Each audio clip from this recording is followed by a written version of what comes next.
Аднан Шахбулатов родился 27 декабря 1937 года в селе Урус-Мартан. С детства увлекался музыкой, окончил Республиканское музыкальное училище и 4 курса института имени Гнесиных в Москве. Рано заявил о себе как талантливый музыкант, был у истоков становления у войнахов эстрадного музыкального искусства. Одним из первых профессиональных музыкантов, стал членом Союза композиторов России. Его музыка к драматическим постановкам, вокально-симфонический цикл из чечено-ингушской поэзии, вокально-симфоническая поэма «Разлука», цикл «Северная элегия» на стихи Михаила Лермонтова, романсы на стихи Николая Рубцова, многочисленные фортепианные пьесы, симфонические сочинения, любимы и музыкантами, и слушателями. Лауреат премии Ленинского комсомола республики, лауреат премии Союза композиторов России, заслуженный деятель искусства России и Чечни, он оставил заметный след в духовной жизни родного края. Он умел ценить дружбу и умел дружить, и люди отвечали ему искренним пониманием и любовью. Авторитет его был высок среди коллег и у нас, и в столице России. Сегодня о Шахбулатове говорят, в числе немногих других он стоял у истоков профессиональной музыки в республике. Тогда же, в начале 60-х, он меньше всего думал о той роли, какая уготована ему судьбой. Аднан просто-напросто самоотверженно и самозабвенно работал, писал музыку, концертировал, изучал фольклор родного народа, руководил художественной самодеятельностью. Аднан дал современной национальной песне крылья, подготовил слушателя к восприятию развернутых музыкальных форм. Так скажет впоследствии о вкладе композитора в развитие этого жанра журнал «Музыкальная жизнь». Простота и выразительность музыки, ее распевность, национальная почвенность языка, органично впитавшая разнообразие современных ритмов и инструментальных тембров, мажорное и светлое восприятие мира, чувство современности предопределили популярность его первых сочинений. Ему присуждается почетное звание заслуженного деятеля искусств ЧССР. Он лауреат Республиканской премии Ленинского комсомола.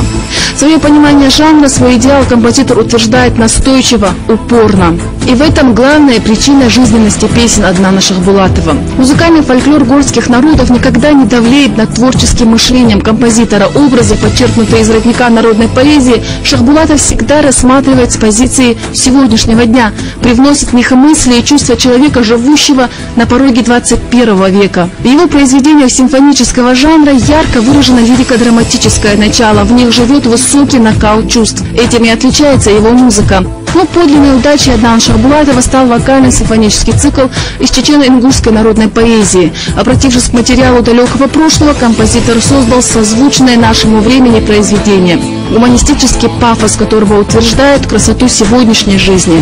За это произведение и за лирическую кантату «Разлука» на стихи брюссельского поэта Магальяноса Аднан Шахбулатов был удостоен премии Союза композиторов РСФСР. Первой исполнительницей этого произведения была Нина Исакова, большой друг композитора. Круг творческих интересов Шахбулатов не ограничивается музыкой. Он же вовлекается всем, что соприкасается с главным делом его жизни. Любит театр, кино, живопись, литературу. Особую страсть Аднан Макаевич питает к поэзии. Шахбулатов упорно и настойчиво выходит на новый уровень композиторского мышления. У него очень много друзей, и все они неординарные, интересные люди. Шахбулатов создал десятки произведений в разных жанрах: для симфонического оркестра, песни, романсы, камерно-инструментальные сочинения. Они стали известны в исполнении известных певцов и инструменталистов многих городов страны. Его симфонии когда-то открывали концерты на съездах композиторов СССР. Немногие знают, что в течение 23 лет Шахбулатов писал музыку, будучи прикованным к постели после тяжелой аварии. Писал, не касаясь стоявшего рядом фортепиано. Начало 60-х годов ознаменовалось возрождением чеченской культуры. Аншлаги в театре, на концертах государственного ансамбля, песни и танцы. И, конечно же, песни Аднана Шахбулатова. Не совсем привычная для чеченского слушателя музыка не оставила равнодушным никого.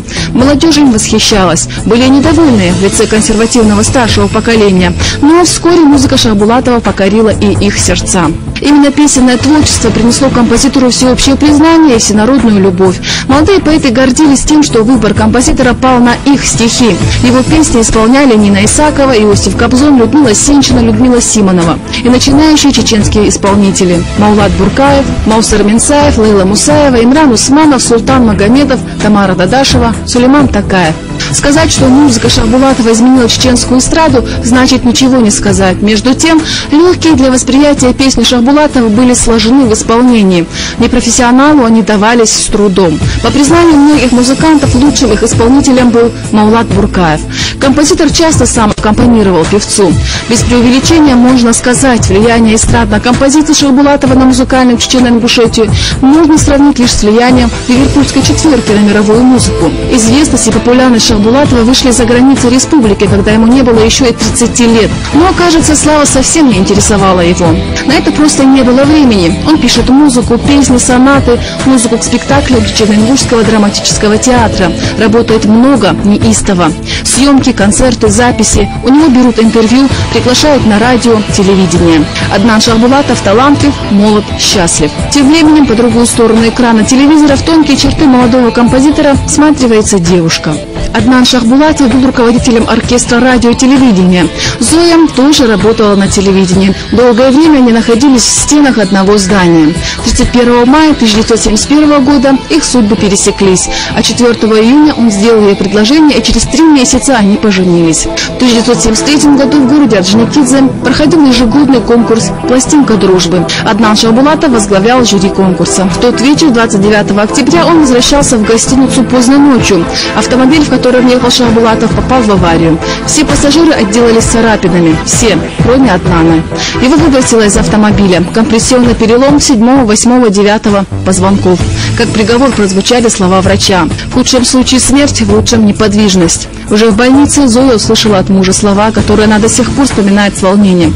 «Уходи, у нас нет детей, и тебя ничто не держит». Она ничего не ответила, лишь отошла в сторону и заплакала. Как он мог думать о ней подобным образом? Еще не раз она услышит этот жалкий призыв к бедству. Не от него, от посторонних и, к сожалению, от родных. Бог свидетель, ни в те дни, ни в один день из долгих 19 лет Зоя не мыслила о разлуке с Аднаном. Мужеству, с которым Шахбулатов встретил свою неподвижность, могли бы позавидовать многие. Были и боль, и отчаяние, но Аднан сумел обуздать их. Бог сохранил подвижность рук и ясность ума, значит, он мог работать как прежде. Почти как прежде. И Аднан благодарил Бога за этого, и еще за то, что рядом была Зоя. Она угадывала каждое его желание, могла проснуться среди ночи, почувствовав, что он приоткрыл глаза. И если он просил 2 часа ночи почитать ему, радовался этой просьбе, как дорогому подарку. Зоя научилась быть его руками, ногами, глазами, жила за двоих.